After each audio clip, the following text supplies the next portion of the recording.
Salut tout le monde, c'est Mister Katoche. Samedi 8 février. C'est pas trop dégueu. J'annonce de la flotte mais fin d'après-midi donc j'en profite. Je vais aller faire un petit essai de la nouvelle Super Duke 2020. Voir un peu ce que ça vaut. J'ai déjà essayé la 2017. On va voir un peu les différences sur celle-ci.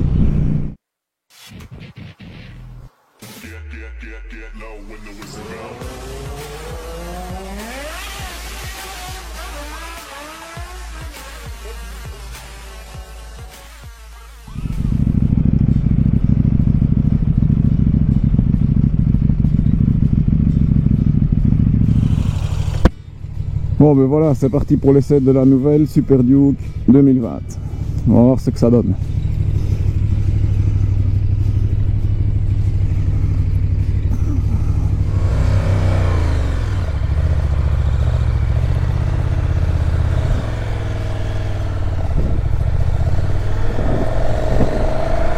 Bon, let's go.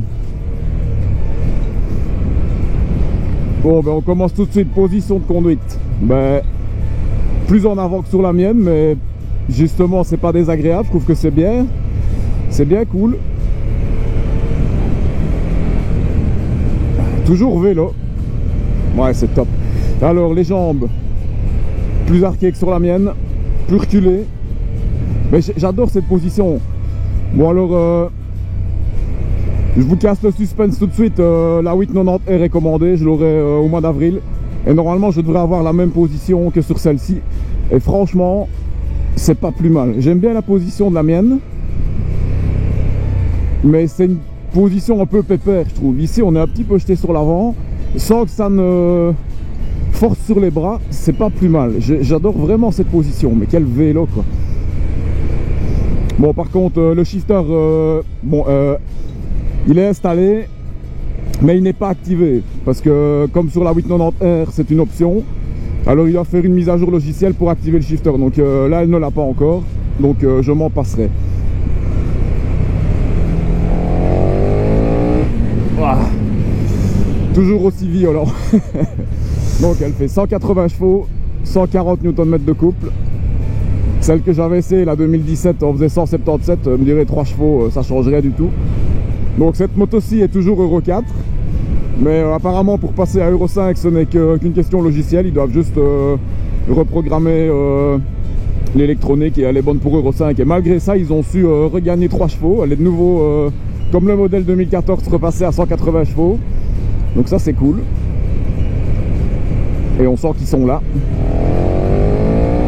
Ah vache. Bon j'ai personne derrière, je vais essayer un petit coup les freins. Donc c'est les nouveaux Brembo Stylema, c'est vraiment le must de ce qui se fait de mieux maintenant chez Brembo. Ouais, mais ça freine super bien. Feeling à un doigt, nickel. Le nouveau tableau de bord, il le rejette. Franchement, magnifique. Je regrette presque qu'il ne l'ait pas mis sur la 890. Mais j'aime vraiment bien la position de conduite. Je me sens plus à l'aise assis comme ça que sur la mienne. C'est une position qui invite un peu plus à l'attaque quoi. En virage on se sent mieux, enfin personnellement en tout cas. Bon on ne change pas une équipe qui gagne et comme d'habitude je vais aller faire la petite montée de l'arête en espérant qu'il n'y ait pas de voiture dans le chemin. Et bon les routes sont sèches mais bon on est quand même encore en hiver donc c'est pas aujourd'hui que je vais faire le taré. Je vais quand même essayer un peu mais au calme quand même hein.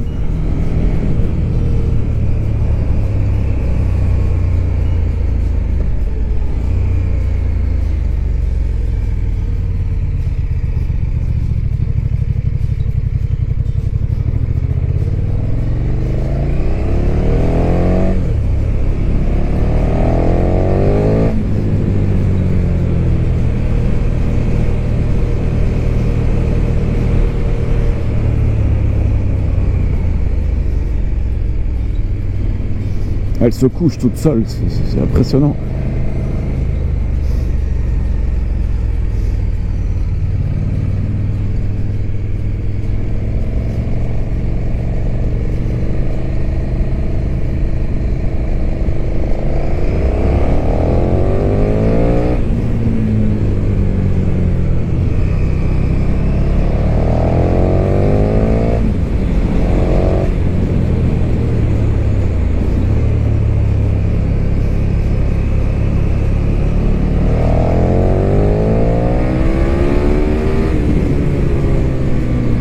Et je regrette qu'elle n'aille pas le shifter parce que les gaz en grand, c'est pas évident d'aller chercher l'embrayage pour changer de vitesse.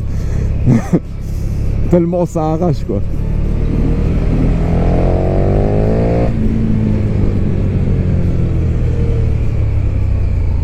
Bon, la petite épingle. J'adore cette position de conduite.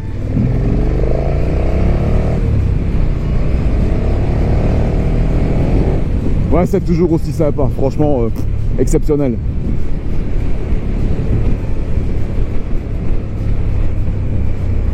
Je crois qu'ils ont réussi aussi à gratter quelques kilos. Je crois qu'elle fait 194 kilos, quelque chose comme ça. Ouais, par rapport à l'ancienne, perso, je sens aucune différence. Pour moi, la maniabilité, c'est pareil. Niveau moteur, enfin voilà, c'est une mise à jour de l'ancienne, mais personnellement, je sens pas une énorme différence. Mais ça va toujours aussi bien. Et il me semble que le frein est plus progressif que sur la 2017 que j'avais essayé. La 2017, c'était le gros freinage à un doigt. Ici, il faut écraser un peu plus, mais la puissance, il n'y a rien à dire. Il y en a, aucun problème. Ouais, ça freine vraiment bien. Nickel. Bon, là, je suis en mode street. Le ride-by-wire, super souple, plus que sur la mienne. La mienne à cette vitesse-ci, en deuxième, j'ai des petits à-coups d'injection quand je remets les gaz. Ici, pas du tout. C'est super soft.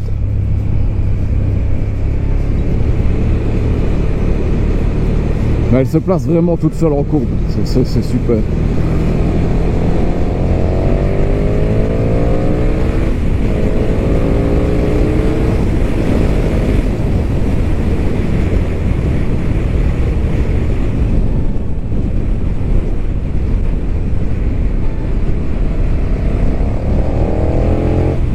Bon, elle cogne un tout petit peu sous 4000, mais elle reprend très bien. On sent qu'il y a du couple à revendre.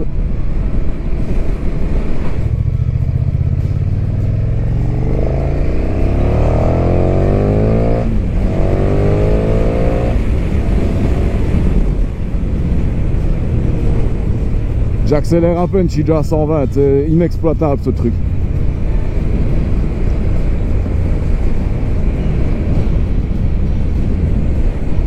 J'ai toujours dit que j'en voulais une, mais je crois que je vais me cantonner à la 890R parce que déjà là ce sera quasiment inexploitable, mais franchement. Puis en plus, ticket d'entrée à 18 000 €, c'est pas donné. Pour être en mode frustration H24, à part sur circuit, ça sert à rien, ça va tellement fort que... Bon allez, je suis à 4000 tours en troisième, petite accélération. Oh putain, elle lève encore quoi, c'est... Enfin dans les essais que j'ai vus, les essais presse que j'ai vus sur le circuit, je ne sais plus le circuit, c'est au Qatar, mais j'ai oublié le nom du circuit. Elle lève encore en cinquième sur un léger dénivelé en ligne droite quoi, c'est impressionnant, mais ici ça lève pour un rien quoi.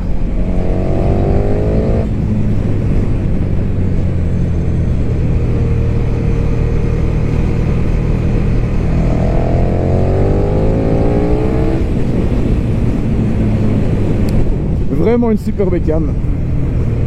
Bon, il faudrait quand même que je m'arrête quelque part pour qu'on fasse en vitesse un petit tour de la moto. Je vais peut-être essayer... Ah bah il y a un parking ici. Est-ce qu'on s'est rentré? Ouais, je crois pas. Ah si, on s'est rentré par là. Eh ben je vais m'arrêter ici.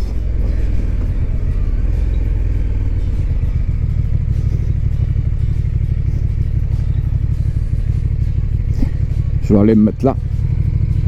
Voilà, le neutre, facile à trouver. Oh putain, la béquille par contre, où est-ce qu'elle est? Ah, là. Voilà.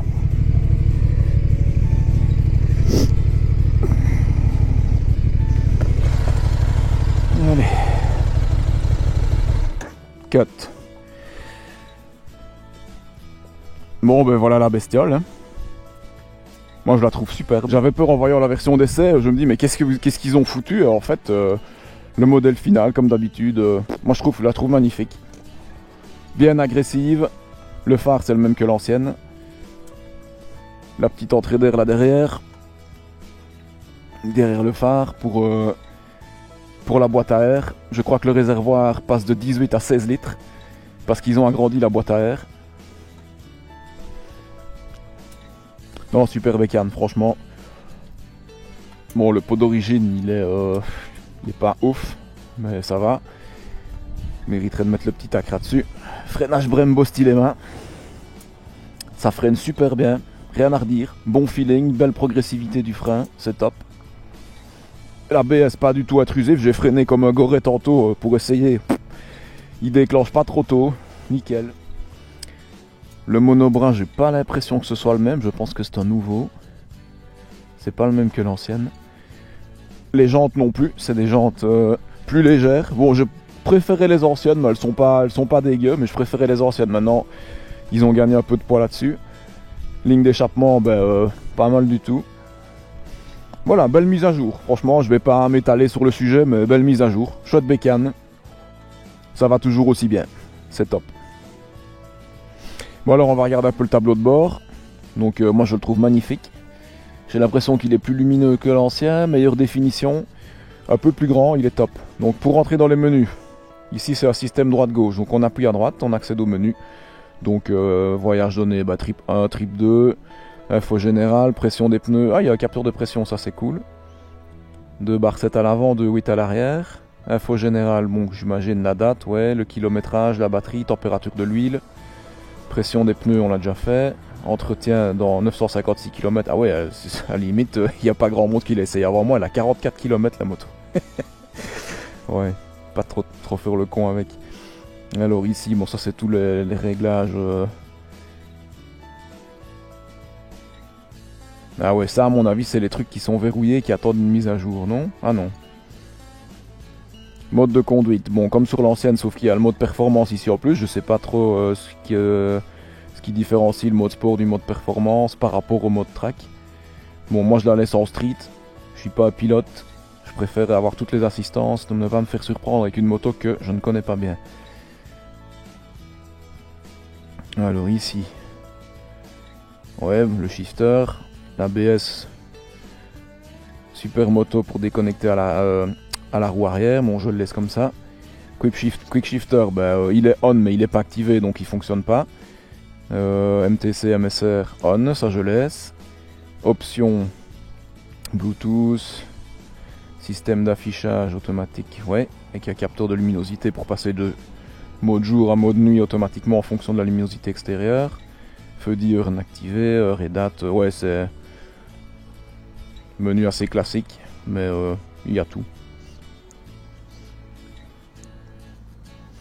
Bon ben voilà en gros. Bon allez c'est reparti.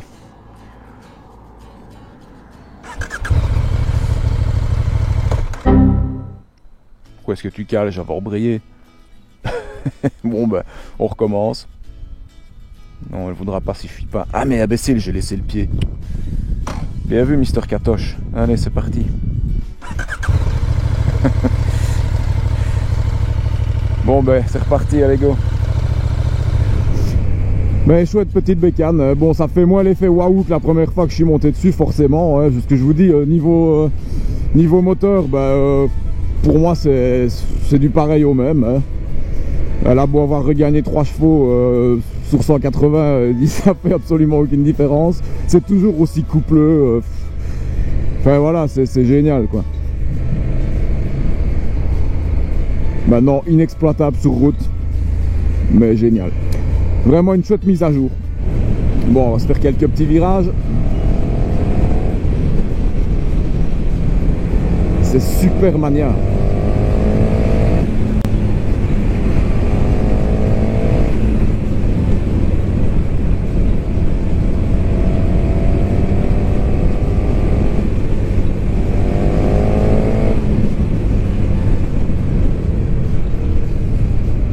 Bon, je vais retourner vers le garage, il est 13h41, il y a quelqu'un qui vient l'essayer à 14h, donc il faut que la moto soit rentrée. Je vais pas m'éterniser, c'est un petit essai rapide comme ça, je savais à quoi m'attendre. C'est une mise à jour, chouette mise à jour, il n'y a pas énormément de différence pour moi avec le modèle 2017 que j'avais pu essayer. Mais c'est toujours Une super bécane. Mais le ride-by-wire, vraiment top. Ici, à vitesse très réduite, dans les villages, j'ai aucun à-coup d'injection par rapport à la mienne, qui n'en a pas énormément, mais un petit peu quand même. Ici, c'est très doux. Peut-être un truc qui change au niveau du moteur maintenant que j'y pense, c'est il y a moins l'effet coup de pied au cul. Bon, c'est toujours aussi puissant, mais j'ai l'impression que c'est plus linéaire. La puissance, elle est là tout le temps. Il n'y a plus l'espèce de coup de pied au cul qu'il y avait sur la 2017. C'est plus linéaire, mais la puissance déboule tout le temps en fait. De 3-4 000 jusqu'au dessus, ça n'arrête pas. C'est impressionnant. Bon ben voilà, j'arrive à la fin de mon petit tour. Je vais reprendre la 790 et rentrer avant que la pluie n'arrive.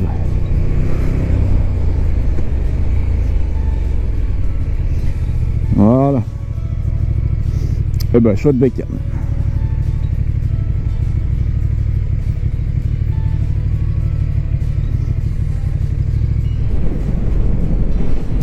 Bon ben voilà, c'est terminé le petit test de la Super Duke, c'était bien chouette, super bécane, ça va toujours aussi bien, c'est vraiment une chouette mise à jour. Mais toujours aussi inexploitable, mais c'est une moto trop fun, franchement ça va super bien, c'est génial. Donc pour ce qui est de la 890R, ben, comme je vous ai dit au début de la vidéo, je l'ai commandé. Normalement je l'aurai au mois d'avril, et j'ai bien failli ne pas l'avoir cette année, parce qu'en fait... la semaine dernière, le garage m'a sonné pour me dire qu'ils avaient reçu la 1290 et que je pouvais venir l'essayer si je voulais. Comme ça, je serais un des premiers hors essai presse à pouvoir l'essayer, faire une petite vidéo. Et je leur ai dit de toute façon que je devais passer pour réserver la 890. Ils m'ont dit, oulala, si t'en veux une, grouille-toi parce qu'on en aura que 7 pour toute l'année 2020. Ils en ont 70 pour la Belgique et ils n'ont su en commander que 7 ici au garage. Donc ils en ont déjà vendu 3 au salon de l'auto à Bruxelles début janvier. Et il m'a dit dépêche-toi, donc je suis venu le lendemain. Il m'en avait mis une de côté qui est prévue pour arriver en avril, et les 3 dernières ce sera pour juillet. Donc moi j'allais arriver, s'il m'avait pas sonné au mois de mars, en mode totale confiance, filez-moi une 890 et si ça se trouve il m'aurait dit bah écoute elles sont toutes vendues, faut que tu attendes 2021. Donc c'est super qu'il m'ait sonné, comme ça je peux avoir mon exemplaire cette année. Et avec la reprise de celle-ci, je m'en sors pas trop mal, je perds pas d'argent, donc j'ai signé tout de suite, j'ai même pas discuté. Donc comme option dessus, j'ai dû reprendre le pot à cras parce que je pensais remettre celui qui est sur celle-ci, mais en fait le diamètre du tube c'est pas le même, donc j'ai été obligé d'en reprendre un. C'est un peu con, tant pis, hein, pour un pot à 900 boules, c'est dommage, mais bon, faut faire avec. Et alors l'autre option que j'ai repris, c'est le shifter, hein, parce que c'est une option. Bon, il est installé sur la moto, mais il faut l'activer via le logiciel, donc il faut qu'il fasse la petite mise à jour qui va bien pour avoir le shifter. Donc je l'ai pris, c'est une option à 399 € et ils m'ont offert les protections de réservoir, c'est bien sympa. Donc voilà, c'est les deux seuls trucs que j'ai mis dessus pour le moment, on verra plus tard. Sinon tout l'équipement est déjà au top, donc suspension réglable, les nouveaux Brembo Stylema, top du top de chez Brembo. Donc je viens d'avoir les mêmes sur la Super Duke, freinage irréprochable, ça va être bien chouette. Et normalement j'aurai une position de conduite comme sur la 1290, plus sur l'avant, les jambes plus hautes, plus arquées, je me sens plus à l'aise. Ici je trouve que, bon c'est confortable, hein, mais on est un peu trop droit sur la 790. Enfin voilà, donc maintenant il n'y a plus qu'à attendre, en espérant qu'elle n'aille pas de retard. Comme ça, si je l'ai au mois d'avril, j'ai juste le temps de faire le rodage, le premier entretien des 1000 km, et je l'aurai pour notre petit road trip du mois de mai. Donc c'est nickel. Bon allez, je vous laisse les gens, je vais rentrer avant que la pluie n'arrive. Allez, salut tout le monde, à la prochaine.